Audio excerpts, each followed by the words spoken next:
Bonjour et bienvenue dans Cybercast, votre rendez-vous avec la cybersécurité en Côte d'Ivoire, en Afrique et dans le monde.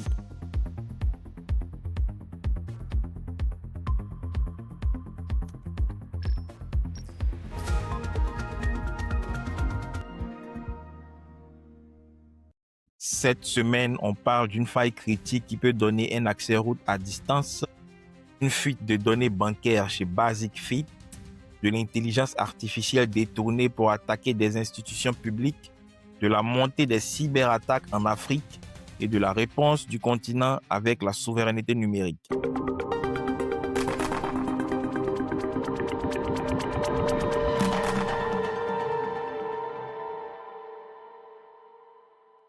On commence avec Forti Sandbox, un article publié sur Cybercast, alerte sur une faille critique qui permettrait à un attaquant non authentifié d'exécuter des commandes système avec les privilèges root.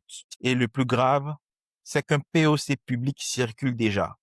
En clair, un outil censé renforcer la sécurité peut devenir lui-même une porte d'entrée pour les hackers. Autre actualité marquante, BasicFit a été touché par une fuite de données concernant environ 1 million de membres dans plusieurs pays. Parmi les informations exposées, on retrouve notamment des coordonnées personnelles et bancaires. Ce type d'incident rappelle que même des entreprises très grand public sont aujourd'hui des cibles de choix pour les cybercriminels. L'IA utilisée pour viser des institutions publiques. Cette semaine encore, l'intelligence artificielle apparaît comme un outil détourné à des fins malveillantes. Cybercast rapporte que Claude et ChatGPT auraient été utilisés dans une campagne visant plusieurs agences gouvernementales mexicaines.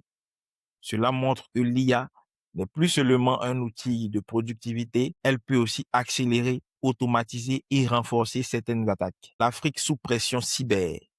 En Afrique, la pression continue de monter. Le Nigeria et l'Angola figurent parmi les pays les plus touchés par une forte hausse de cyberattaques.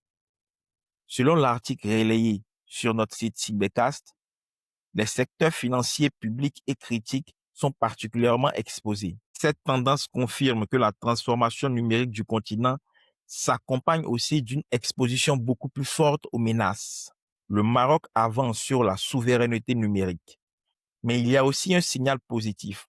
Oracle a lancé son premier cloud public au Maroc avec une ambition claire, soutenir l'intelligence artificielle, l'hébergement local et la souveraineté numérique. Derrière cette annonce, il y a une idée forte, garder davantage de contrôle sur les données, réduire la dépendance extérieure et construire un écosystème numérique africain plus résilient.